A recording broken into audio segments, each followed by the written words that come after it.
How much of a say will Nick Saban have in who replaces him? All of it. All of it? Like All of it. literally Greg Byrne, the AD, just hands the decision over to him, or how will it work out? Well, there's obviously probably been talks before this. Like there's a protocol in place. I don't think this is a build the parachute on the way down situation. Nick Saban will choose who replaces him. He's earned that. He's earned that right. I mean, you talked about just the money that he brought in for the city of Tuscaloosa and the state of Alabama and what he did to resurrect that program. We used to laugh at Bama. I mean, if we're going to be honest, I mean, with Shula and them there, and then Franchione, and then, we all know what happened with all the mics. So, yes, and he's obviously going to have people in mind. That's why I do not think this is Lane Kiffin. I do not think you run a militaristic-style program and then hand it over to a couple people that went to a Fish concert. Like, I don't think you do that. Like, not that Lane Kiffin's a great coach, but you're not.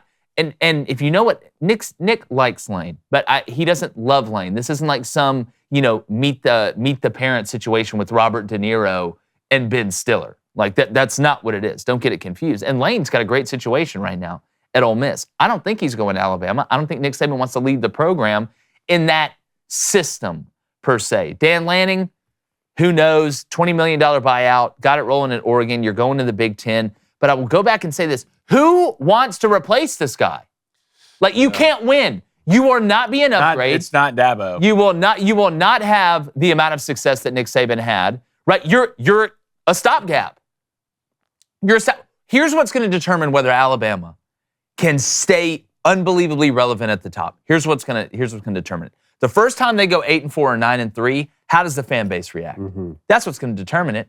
Because if you stay on the Soviet Union, like everything's perfect, we cannot have any mistakes, like then all of a sudden the Berlin Wall gets torn down. Like it just, that's what happens. But if you're patient and you understand that you were just on the greatest ride that you will ever be on as an Alabama fan, and the next guy's going to try and recreate it, but he's not going to be able to recreate it, like you have to be patient. But asking a SEC fan base, especially one that has had the success that they've had at Alabama, to be patient is like asking Sherman Klump not to eat that Kit Kat bar. And what's even tougher for the guy coming in is now that college football is becoming more democratized with an expanded playoff and the transfer portal and NIL, a lot of, if Alabama does go 8-4, 9-3, a lot of the reasoning may be for that, but the new coach will catch all the blame. So before we even go down the list, though, just Dan Lanning at the top, his name's gotten thrown around for a while, and Jake said it for a while. Your thoughts on Dan? Yeah, I mean, it'd be a good hire. But if you're Dan, why would you leave Oregon? Not why would you leave? I understand leaving Oregon for Alabama. Just not right now. Not in this circumstance, right? I want to be the hero that comes in and saves it again. I don't want to be the guy that turns into the villain. Can you say no to that job, though? Well, it's not like Oregon can't pay you. Like, I mean, if it's a financial thing, that's easy, right? Oregon's got money. You'll never be good enough. You'll never be good enough. Like LeBron's kid. Yeah. Like, you can be a great player. You probably will be a great player. You'll never be good enough. Dan Lanning at Alabama will be a great coach. He'll never be good enough. That's what's the interesting thing you brought up, and I was kind of talking about this with an Alabama fan yesterday, one of my buddies. I was like, what will it be like if y'all lose 4 games? If y'all go 8-4 one season, how does your fan base react to that? You know what's going to happen. You already try to run them out because it's going to happen. Sooner or later, y'all are going to have an 8-4 season. It's a realistic thing. As all the other fans in college football, they've been through it. They know how to handle it. But Bama's been at the top so long. You've been sipping from the cupeth for so long. Will they be able to handle that adjustment?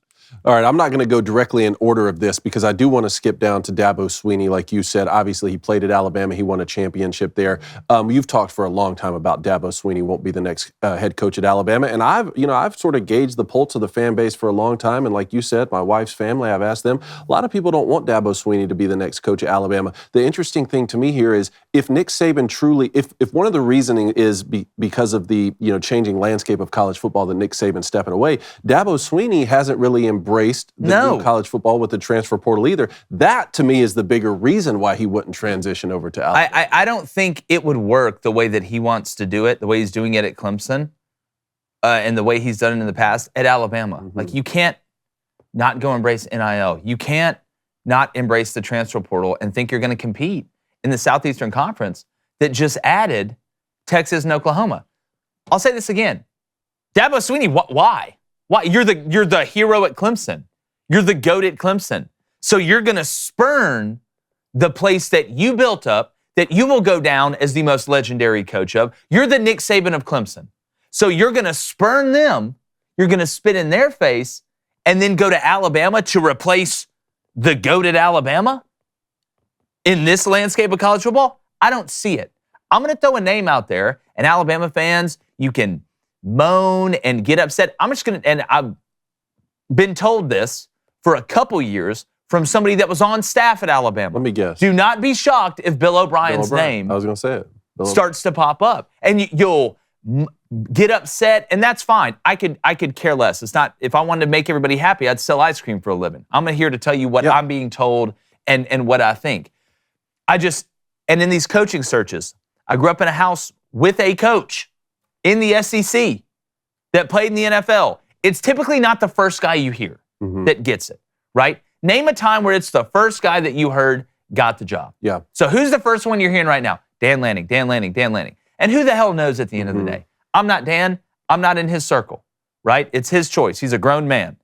But it's typically not the first guy you hear. Well, I'm glad you brought up Bill O'Brien because I was about to in the next tier of groups here, which is the 3 offensive coordinators that Nick Saban has had. If it's true that Nick Saban will have a hand in his replacement, then he's going to hire guys who've either coached for him before or he knows really well and trusts, right? So obviously, Lane Kiffin's name is being thrown around. He was Nick Saban's offensive coordinator, has success at Ole Miss. That relationship didn't end great to me when he was at Alabama, so I don't know how they And if you've ever heard any of the stories about what went down, like when Lane Kiffin was at Alabama with the way that Nick Saban did things, you understand what I'm saying. Yeah. There's some people out there who don't know, and that's okay. Yeah, but his name, he was an OC there. Bill O'Brien, like you just said, Bill O'Brien's been a head coach at both levels.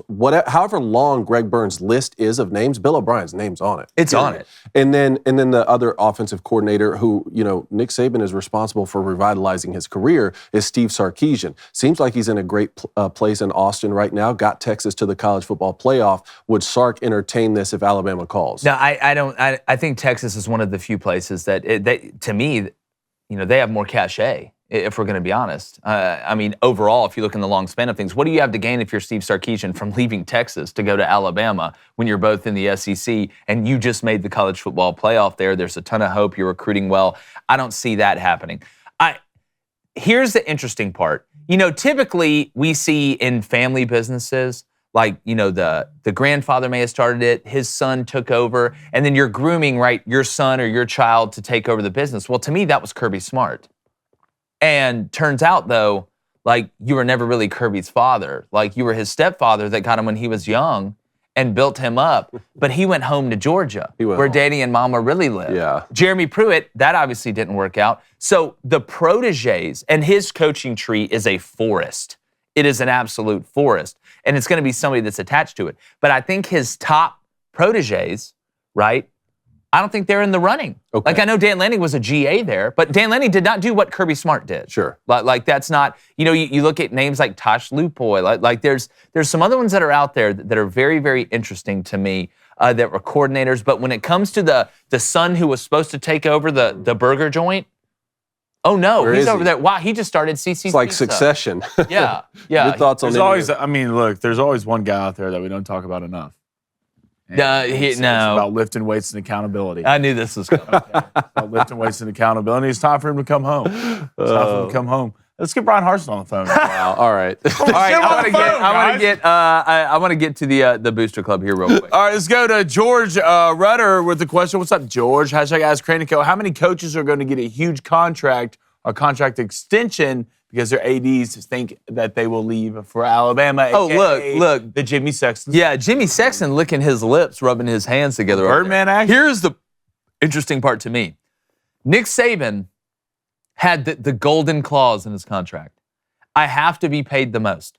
And if somebody is paid more than me, that clause hits and I instantly have to be paid more than them. But only one person can have that clause. Yeah. Because if you have 2 people, it's a never end. Like this. Unless you pay him like the exact same the whole time. Like it's got to be Kirby. It's got to be Kirby. Who's grabbing that clause? That would have been, if I was Kirby Smart, that'd be the first call I made. The minute I heard Nick Saban was retiring, I'd be like, I want the clause. Yeah. It's like being Santa's arch nemesis. Give me claws. I want it now. You know, Kirby, when he found out, was just in some semi-dark room, like with a hood on, just evil laughing and just rubbing his hands together. Oh, just like the. Give us a little Palpatine action there. Ooh. That's why when they talked about Jim Harbaugh possibly getting that extension that would give him $12.5 million a year, even last week I was like, well, Nick Saban would be the happiest guy. Yeah, who gets the claws? Yeah, who gets the It's claws? got to be Kirby. Hey, YouTube, unlike Nick Saban, we're never going to retire. But man, it would be nice to have half the success that he did. And with your help, we can. So hit that subscribe button, hit that like button, turn that notification bell on. Go grab some merch too while you're at it.